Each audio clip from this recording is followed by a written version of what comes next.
What do you think of the rise of anti-Semitism over the last few years, especially over the last few months? Have you been paying attention to that? I'd say so, yeah. Um, it's just been condoned. It's always been here. You know, they lynched Leo Frank in the South for being a Jew back in the 30s.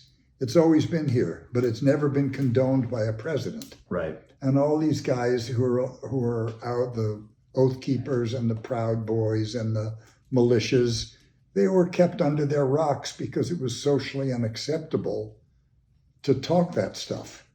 But when the President of the United States and when elected representatives like Hawley and Cruz and Rubio and Johnson and these guys start mouthing off, well, these little domesticated fuckers just sit right up and they say, yeah, that's us. They're saying go to us.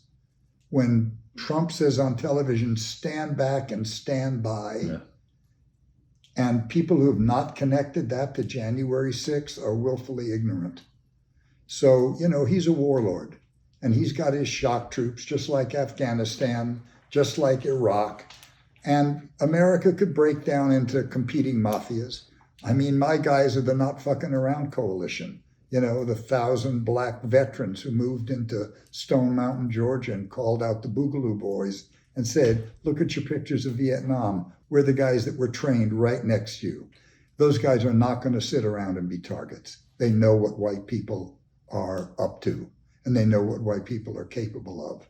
So it's not going to be a walk in the park for the right wing and these militia boys at all. But the problem is it's going to make civilization impossible because there are going to be enforcers in every neighborhood of both sides. It's going to be living in Northern Ireland, you know, where people that look just like you are going to be threatening you for having a black friend in the neighborhood or having a Native American friend or for not flying an American flag.